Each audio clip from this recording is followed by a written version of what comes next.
methodology, meaning that you take a pie, just imagine you take an apple pie and you slice this apple pie into lots of very small pieces, and you put in front of each one of these pieces your man or woman of trust. And by controlling this individual, you control an entire organization. For example, if you take Paul Wolfowitz, who runs the World Bank, through him you can control the entire organization. You don't need to control what the dishwasher or the toilet cleaner thinks or does or believes in. You just need to control what he does and what he believes in, and what he does will permeate the entire organization.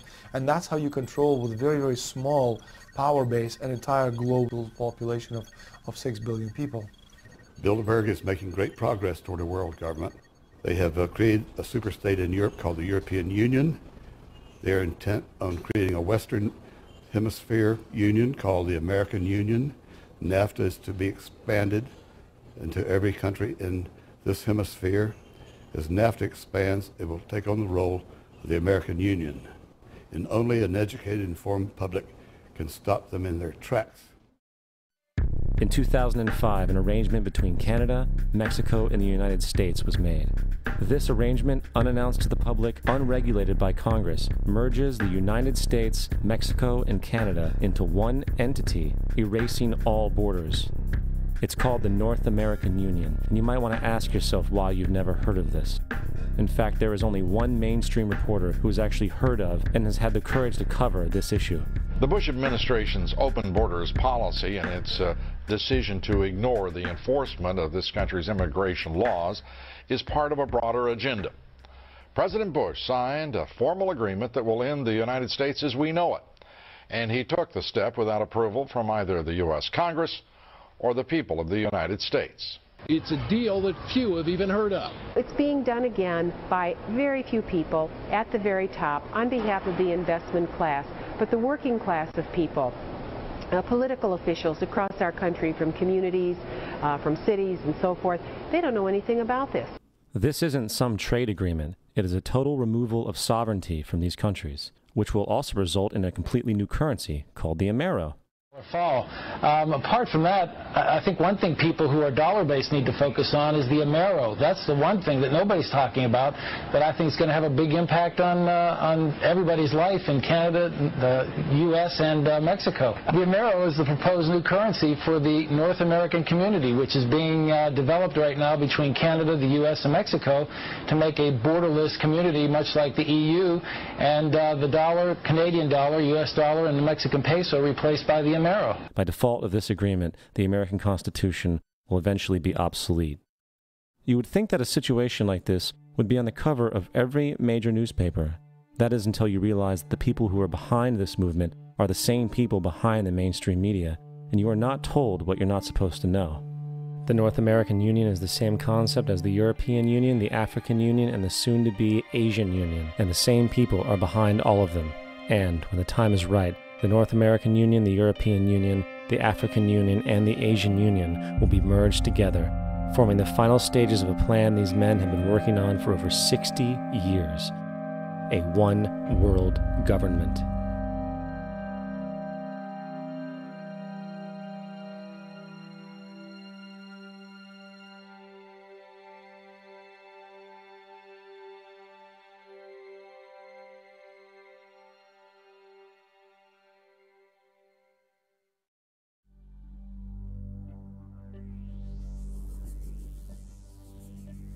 A globalist is someone who believes in globalism, and globalism essentially is the desire for one world government, one world military, one world economy, which on a broad philosophical basis may not be that bad.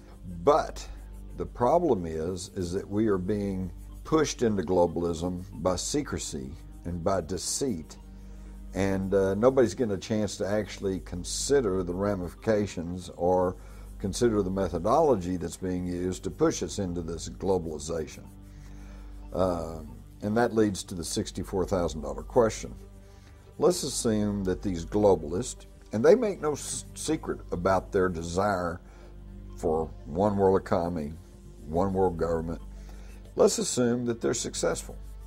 What is our guarantee that some new Hitler-like tyrant won't gain control of that worldwide mechanism. The driving force behind globalism is just plain old socialism. Because if they want to control every person in the world, if they're going to take care of you from cradle to grave, if they're going to take care of the education system, they're going to take care of the health system, all of that requires central administration.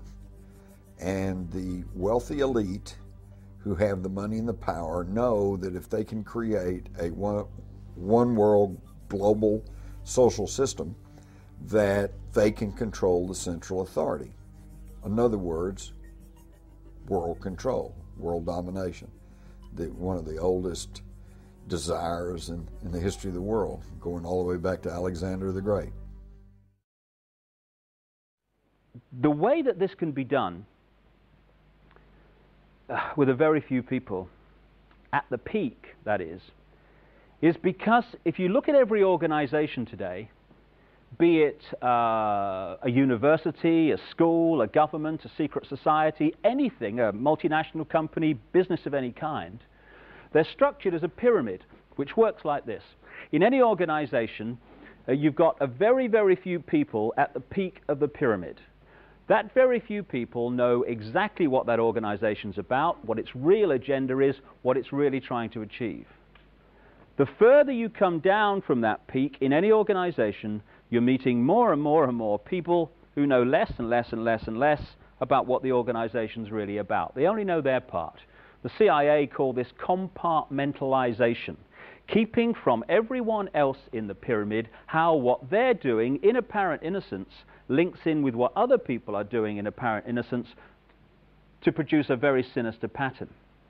The Freemasons are a classic example of this. When you say that the Freemason secret society is involved, people think that you must be saying that every Freemason wants to manipulate the world to global dictatorship. Utterly ridiculous. Of course they don't. But if you look at the Freemason structure, the vast overwhelming majority of Freemasons in the world, they never get higher than the bottom 3 levels of degree, the overwhelming majority. But in the Scottish rite of Freemasonry, which pervades much of world politics, particularly in America and other areas, there's another 30 degrees above that, to the 33rd degree, which the vast majority of Freemasons never get near. And there's another 13 levels not officially accepted to exist, which some people call Illuminati degrees, which at that level, the Freemason secret society is in a different universe to the part where the vast majority of Freemasons exist, right down here. Compartmentalization. This is how it works. So every one of these institutions that control the direction of the world and our daily lives is a pyramid. The banking system is a pyramid. You go into the local bank, the person you meet across the counter won't even know what's going on in the bank manager's office behind them, let alone what's going on at board level and higher. So the banking system is a pyramid going to a peak. The intelligence agency network in the world is a pyramid going to a peak. The multinational company network is a pyramid. So is the global media, and so on. And there is a global pyramid within which all these work, in which the peaks of all these individual pyramids, banking, business, media, etc., fuse into one peak. And up there, it's speculated by many people, there perhaps may be no more than 13 families, 13 people at the peak, pervading down through these different levels the same basic policy, which is pushing the world towards more and more centralization of power. There is this like cozy little myth that is perpetuated between politicians and the media. Politicians walk the world stage as if they are the final arbiters of power in the world. So when a president speaks, the cameras run and it's flashed around the world, prime ministers and such like. The media report the world as if presidents and prime ministers are the final arbiters and decision makers in the world, which means that the people above the level of presidents and prime ministers that really make the decisions, they're never looked at or exposed by the mainstream media because they're not accepted to exist.